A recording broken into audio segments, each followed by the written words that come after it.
మా latest videos కోసం మా ఈ తెలుగు న్యూస్ ఛానల్ సబ్స్క్రైబ్ చేసి గంట సింబల్ యాక్టివేట్ చేసుకోండి. 2023లో నవంబర్ 12వ తేదీన దీపావళి పండుగ రాబోతోంది. ఈ దీపావళి పండుగ వచ్చేలోపు ఈ వీడియో చూస్తే చాలు, ఈ కథలు వింటే చాలు, అదృష్టం మీ తలుపు తట్టినట్లే. ఈ వీడియో దీపావళిలోపు మీ కంటపడింది అంటే అదృష్టం మిమ్మల్ని వరించినట్లే. ఎంతో పుణ్యం ఉంటే తప్ప ఈ వీడియో చూడరు. దీపావళిలోపు ఈ వీడియోను చూసినా, ఈ కథలను విన్నా మీ జీవితం మారిపోతుంది. తిరిగిలేని రాజయోగం పడుతుంది. జన్మ జన్మల పాపాలు పోతాయి. ఇక మీకు అన్ని శుభాలే జరుగుతాయి. హిందువులు అత్యంత పవిత్రంగా జరుపుకునే పండుగలలో భారతీయులు అత్యంత భక్తి శ్రద్ధలతో అత్యంత ఇష్టంగా జరుపుకునే పండుగలలో దీపావళి ఒకటి. ఆశ్వీజ మాసంలో వచ్చే అమావాస్య రోజు దీపావళి పండుగను జరుపుకుంటారు. దీపావళి అంటేనే వెలుగుల పండుగ, చెడుపై మంచి సాధించిన విజయానికి ప్రతీక. ప్రతి ఒక్కరి జీవితాలలో వెలుగులు నిండాలని సూచించేదే దీపావళి పండుగ. జీవితంలోని చీకట్లను పారద్రోలి వెలుగులు నింపేదే దీపావళి. దీపావళి అంటేనే సరదాలు, సంబరాలు, దీపాల వెలుగులు, బాణాసంచాల జిలుగులు, కుటుంబమంతా కలిసి జరుపుకునే వేడుకలు. దీపావళి అంటేనే కాంతులు నింపే పండుగ. అందరూ సుఖ సంతోషాలతో జీవించాలని దీపాలను వెలిగించి ప్రతి ఒక్కరి జీవితాలలో వెలుగులు నిండాలని ఆకాంక్షించే పండుగే ఈ దీపావళి. దీపావళిని భారతదేశమంతటా ఒక పెద్ద పండుగగా జరుపుకుంటారు. ఇది చీకటిపై కాంతి, చెడుపై మంచి, నిరాశపై ఆశ యొక్క విజయాన్ని సూచించే పండుగ. దీపావళి అంటే దీపాల వరుస అని అర్థం. దీనిని దివాళీ అని, దీపావళి అని కూడా పిలుస్తారు. ఈ పండుగ రోజు ప్రజలు తమ ఇళ్లల్లో, దుకాణాలలో దీపాలు వెలిగించి సంపద, అదృష్టము, శ్రేయస్సుకు ప్రతీక అయిన లక్ష్మీదేవిని ప్రత్యేకంగా పూజిస్తారు. దీపావళికి ముందు ప్రతికూల శక్తిని తొలగించడానికి మరియు సానుకూలతను స్వాగతించడానికి ప్రజలు తమ ఇళ్లను శుభ్రం చేసుకుని ఈ పండుగ జరుపుకుంటారు. చీకటిని ప్రాలద్రోలుతూ వెలుగులు విరజిమ్ముతూ అందరి జీవితాలలో కాంతులు నింపే ఈ పండుగను అందరూ ఎంతో ఆనందంగా జరుపుకుంటూ ఉంటారు. దీప అంటే దీపము, ఆవలి అంటే వరుస. దీపాలను వరుసగా అమర్చి ఈ పండుగను జరుపుకుంటారు. అందుకే దీనికి దీపావళి అని పేరు వచ్చింది. దీపావళి పండుగ జరుపుకోవడానికి పురాణాల ప్రకారం ఎన్నో కథలు ప్రాచుర్యంలో ఉన్నాయి. అయితే వాటన్నిటి వెనుక ఉన్న సారాంశం ఏమిటి అంటే, చెడును అంతం చేసి విజయాలను పొందినందుకు గుర్తుగా ఈ పండుగను జరుపుకుంటారు. ఈరోజు లక్ష్మీదేవికి ప్రత్యేకమైన పూజలను నిర్వహించి భక్తి శ్రద్ధలతో ఆ అమ్మవారిని వేడుకుంటారు. అమావాస్యకు ముందు రోజున నరక చతుర్దశి జరుపుకుంటారు. నరకాసురుడనే రాక్షసుణ్ణి కృష్ణుడు సత్యభామ సంహరించటం వల్ల ప్రజలందరూ ఆనందోత్సాహాలతో ఈ పండుగను జరుపుకుంటారు. పూర్వం హిరణ్యాక్షుడు అనే రాక్షసుడు భూమిని సముద్ర జలాలలోనికి పడవేస్తాడు. అప్పుడు విష్ణుమూర్తి వరాహ అవతారమెత్తి హిరణ్యాక్షుణ్ణి సంహరించి భూమిని ఉద్ధరిస్తాడు. ఆ సమయంలో వరాహమూర్తికి భూదేవికి ఓ పుత్రుడు జన్మిస్తాడు. ఆ పుత్రుణ్ణి చూసి నిషిధకాలమైన సంధ్యా సమయంలో కలవటము వలన కలిగిన పుత్రుడు కాబట్టి ఇతనిలో రాక్షస లక్షణాలు వచ్చాయని విష్ణుమూర్తి భూదేవికి చెప్తాడు. ఆ మాటలకు బాధపడిన భూదేవి ఎప్పటికైనా విష్ణుమూర్తే తన బిడ్డను సంహరిస్తాడు అని భయపడి తన బిడ్డకు రక్షణ ప్రసాదించమని వరాన్ని కోరుతుంది. అందుకు విష్ణుమూర్తి అంగీకరించి కన్న తల్లి చేతిలోనే ఇతనికి మరణం ఉందని హెచ్చరించి వెళ్ళిపోతాడు. ఏ తల్లి తన బిడ్డను చంపుకోదని భావించిన భూదేవి ఎంతో సంతోషిస్తుంది. జనక మహారాజు పర్యవేక్షణలో ఆ బిడ్డ నరకాసురుడు అనే పేరుతో పెరిగి ఎంతో శక్తివంతుడిగా మారుతాడు. పెరిగి పెద్దవాడైన తరువాత నరకుడు కామాఖ్యను రాజధానిగా చేసుకొని ప్రాగ్జ్యోతిష్యపురము అనే ఒక రాజ్యాన్ని పరిపాలిస్తూ ఉంటాడు. కామాఖ్యలోని అమ్మవారిని తల్లిలాగా భావిస్తూ చక్కగా పూజ చేస్తాడు. తన రాజ్యంలోని ప్రజలందరినీ ఎంతో చక్కగా పరిపాలించేవాడు. ఈ విధముగా కొన్ని యుగాలు గడిచిపోయాయి. ద్వాపర యుగంలో నరకాసురుడికి అతనికి పక్క రాజ్యమైన శోణితపురమునకు రాజైన బాణాసురునితో స్నేహం ఏర్పడింది. బాణాసురుడు ధర్మం ప్రకారం స్త్రీమూర్తులను ఒక తల్లిలాగా భావించడాన్ని అస్సలు ఇష్టపడేవాడు కాదు. అతని దృష్టిలో స్త్రీని ఒక భోగవస్తువులాగా చూసేవాడు. ఈ దుర్మార్గుడి స్నేహం వలన నరకాసురుడు మెల్లగా అమ్మవారి పూజ చేయటం మానేశాడు. ఆడవాళ్ల మీద చులకన భావం ఏర్పడింది. ప్రపంచంలోని ఇతర రాజ్యాల మీద దండయాత్ర చేసి ఆయా రాజ్యాలలోని రాజకుమార్తెలందరినీ కూడా బలవంతముగా ఎత్తుకొచ్చి తన రాజ్యంలో బంధించి వివాహమాడాలని సంకల్పించాడు. ఆ విధంగా అహంకారంతో ప్రవర్తిస్తున్న నరకాసురుడు ఒకసారి స్వర్గం మీద కూడా దండయాత్ర చేసి కన్న తల్లి అయిన అతిథిమాత చెవి కుండలాలను తస్కరించి దేవతలను దేవమాతను అవమానపరుస్తాడు. అప్పుడు దేవతలు విష్ణుమూర్తి అవతారమైనటువంటి శ్రీకృష్ణుని వద్దకు వెళ్ళి నరకని దుర్మార్గపు దౌర్జన్య బుద్ధికి తట్టుకోలేక సంహరించమని ప్రార్థిస్తారు. అదే సమయంలో భూదేవి సత్యభామ రూపంలో అవతరించి శ్రీకృష్ణుణ్ణి వివాహమాడుతుంది. కానీ ఆమెకు పూర్వపు సంఘటనలు ఏమీ కూడా గుర్తులేవు. ఆ సత్యభామదేవి నేను కూడా మీతో పాటు యుద్ధానికి వస్తానని శ్రీకృష్ణుణ్ణి అడుగుతుంది.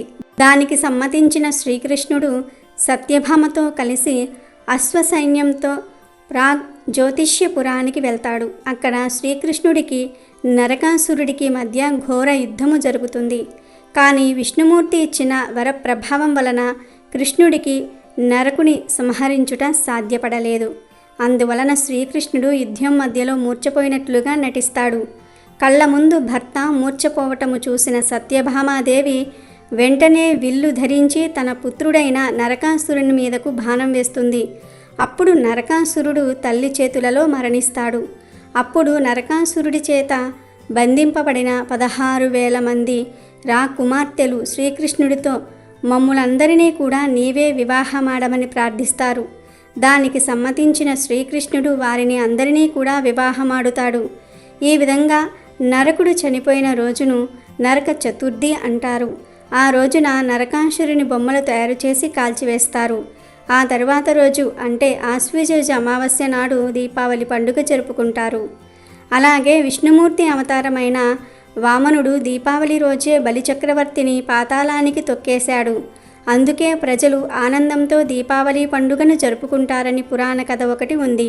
ఆ కథ ప్రకారం పూర్వం యుద్ధమున దైత్యరాజైన బలిచక్రవర్తి ఇంద్రుని వలన పరాజయము పొంది గురువైన శుక్రాచార్యుని శరణు వేడెను.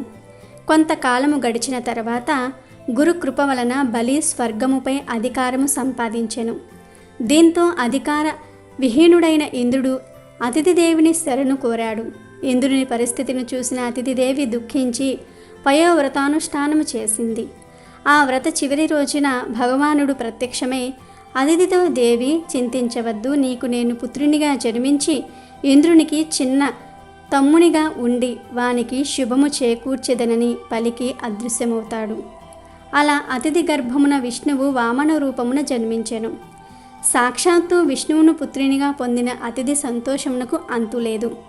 విష్ణు భగవానుడిని వామనుడగు బ్రహ్మచారి రూపమున దర్శించిన మహర్షులు దేవతలు ఎంతో ఆనందించెరు. వానమనమూర్తికి ఉపనయన సంస్కారములు గావించారు. ఒకసారి బలిచక్రవర్తి బురుగ కచమను చోట అశ్వమేధ యజ్ఞము చేయుచూ ఉన్నాడని వామన భగవానుడు విని అచటికి వెళ్ళెను. ఒక విధమైన రెల్లుగడ్డితో మొలతాడును యజ్ఞోపవీతమును ధరించి శరీరముపై మృగ చర్మము శిరస్సున జడలు ధరించిన వామనుడు బ్రాహ్మణ రూపమున యజ్ఞ మండపమునందు ప్రవేశించాడు. అట్టి మాయామయ బ్రహ్మచారి బ్రాహ్మణ రూపమున చూసిన బలి హృదయము దగ్ధమయి వామన భగవానుడిని ఉత్తమ ఆసనముపై కూర్చుండబెట్టి పూజించెను. ఆ తర్వాత బలి వామనుని ఏదైనా కోరుకోమని అడుగగా వామనుడు 3 పాదముల భూమిని అడిగెను. శుక్రాచార్యుడు భగవానుని లీలలను గ్రహించి దానము వద్దని బలిని ఎంత వారించినా బలి గురువు మాటను వినలేదు. అంతేకాకుండా దానమొగసంగుటకు సంకల్పం చేసేందుకు జలపాత్రను ఎత్తెను. శుక్రాచార్యుడు తన శిష్యుని మేలు కోరి జలపాత్ర యందు ప్రవేశించి జలము వచ్చు దారిని ఆపెను. కానీ వామన భగవానుడు ఒక దర్భను తీసుకుని పాత్రలో నీరు వచ్చే దారిని ఛేదించెను. దాంతో శుక్రాచార్యునకు ఒక కన్ను పోయెను. సంకల్పము పూర్తి అయిన వెంటనే వామన భగవానుడు ఒక పాదమును పృథ్వీని 2వ పాదముతో స్వర్గలోకమును కొలిచెను. 3వ పాదమునకు బలి తనకు తానే సమర్పితుడయ్యెను. బలి సమర్పణ భావనముకు భగవానుడు ప్రసన్నుడై బలికి సుతలోక రాజ్యము ఇచ్చెను. ఇంద్రునకు ఇంద్ర పదవి నొసంగెనని పురాణాలు చెప్తూ ఉన్నాయి. దీపావళి అనేది దీపాల పండుగ. ఒకనాడు అత్రి కుమారుడైనటువంటి దుర్వాస మహర్షి భూమండలమంతా కూడా సంచరిస్తున్న సమయంలో ఆయనకు ఒక విద్యాధర స్త్రీ కనిపించింది. ఆమె చేతిలో సువాసనలు వెదజల్లుతున్న అందమైన పూలమాల ఉంది. దాన్ని చూసి ముచ్చటపడ్డ దుర్వాసురుడు తమకిమ్మని అడిగాడు. ఎంతో సంతోషంగా ఆ విద్యాధరి తన చేతిలోని మాలను ఆయనకు ఇచ్చింది. ఆ మాలను గ్రహించిన దుర్వాసురుడు ఎంతో ఆనందించి అక్కడ నుంచి బయలుదేరి దివ్యమైన ప్రదేశాలు చూస్తూ తన సంచారాన్ని కొనసాగించాడు. అన్ని లోకాలు తిరుగుతూ దుర్వాసురుడు ఒకనాడు స్వర్గానికి వచ్చాడు. దారిలో ఆయనకు ఐరావతం మీద ఊరేగుతూ వస్తున్న దేవేంద్రుడు కనిపించాడు. దుర్వాసురుడు వెంటనే తన తల మీద ధరించిన పూలమాలను ఐరావతం మీద కూర్చున్న ఇంద్రుడి మీదకి విసిరేశాడు. ఇంద్రుడు దాన్ని అందుకుని అంతే వేగంతో తన ఐరావతం మీదకు తిరిగి విసిరినాడు. ఆ మాల ఐరావతం కుంభస్థలాన్ని అలంకరించి కైలాసం మీద ఉన్న గంగలాగా శోభించింది. తల మీద పడ్డ పూలమాల సువాసన ఏనుగు ముక్కులకు సోకింది. ఆ పూల వాసనకు మత్తెక్కిన ఐరావతం తన తొండంతో దాన్ని తీసి నేలకేసి కొట్టింది. అది చూసిన దుర్వాసురుడికి ఆగ్రహం కలిగింది. తానెంతో గౌరవంతో సమర్పించిన పూల హారాన్ని దేవేంద్రుడు ఏనుగు మీదికి నిర్లక్ష్యంగా విసిరేస్తాడా, వాడికి ఎంత పొగరు అని భావిస్తాడు. వెంటనే దేవేంద్ర, నీకు మదం ప్రకోపించింది. లక్ష్మీప్రదమైన నేనిచ్చిన పూలమాలను ధరించకుండా నిర్లక్ష్యంగా విడిచిపెట్టావు. కనీసం ఇచ్చిన నన్ను అభినందించలేకపోయావు. నీ పాపానికి గాను నీ త్రిభువన సామ్రాజ్య సంపద నశించునుగాక. నీ పాలనలో ఉన్న ముల్లోకాలు లక్ష్మీహీనమైపోవునుగాక అని శపిస్తాడు.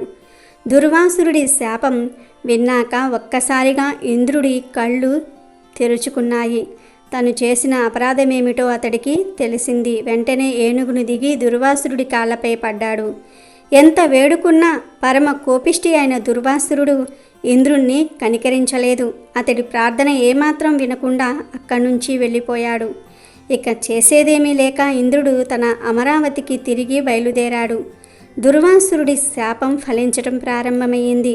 దేవేంద్రుడి పాలనలో ఉన్న అన్ని లోకాల్లో సంపదలు తరిగిపోసాగాయి. ఎక్కడ యజ్ఞ యాగాలు కొనసాగటం లేదు, తపస్సులు చేయటం లేదు, దాన ధర్మాలు లేవు. ఇలా ప్రపంచమంతా తేజోహీనంగా మారిపోయింది. అన్ని రకాలుగా లోకాలన్నీ అంధకార బంధురంగా మారిపోయాయి. దేవేంద్రుడు సర్వ సంపదలను రాజ్య భోగాలను కోల్పోయి కటిక దరిద్రుడిగా మారిపోయాడు. ఈ దారుణ పరిస్థితి తట్టుకోలేక దేవేంద్రుడు మహావిష్ణువు దగ్గరకు వెళ్ళి ప్రార్థిస్తాడు. అప్పుడు శ్రీ మహావిష్ణువు దయతలిచి ఒక పరిష్కారం చెప్తాడు. దేవేంద్ర, నీవు ఒక దీపం వెలిగించి ఆ దీప జ్యోతిని శ్రీ మహాలక్ష్మీదేవిగా భావించి పూజించు అని చెప్తాడు.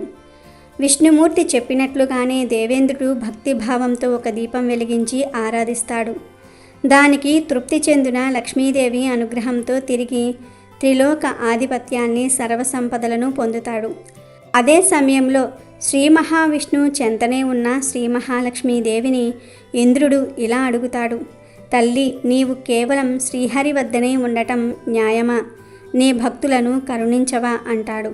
దానికి శ్రీ మహాలక్ష్మీదేవి ఇలా చెప్తుంది. దేవేంద్ర, నన్ను త్రికరణ శుద్ధిగా ఆరాధించే భక్తులకు వారి వారి అభిష్టాలకు అనుగుణంగా, మహర్షులకు మోక్షలక్ష్మి రూపంగా, విజయాన్ని కోరుకునే వారికి విజయలక్ష్మిగా, విద్యార్థులు నన్ను ఆరాధిస్తే విద్యాలక్ష్మిగా, ఐశ్వర్యాన్ని కోరి ఆరాధించే వారికి ధనలక్ష్మిగా, వారి సమస్త కోరికలు నెరవేర్చే వరలక్ష్మీదేవిగా ప్రసన్నురాలిని అవుతాను అని చెప్తుంది. అందుకే దీపావళి రోజున శ్రీ మహాలక్ష్మీదేవిని పూజించిన వారికి సర్వ సంపదలు చేకూరతాయి. దీపావళిలోపు ఈ వీడియోని చూసిన, ఈ కథలను విన్న అదృష్టం మిమ్మల్ని వరిస్తుంది. ఈ కథలు చెప్పటం కూడా అదృష్టమే. ఎంతో పుణ్యం ఉంటే తప్ప ఈ కథలను వినలేరు.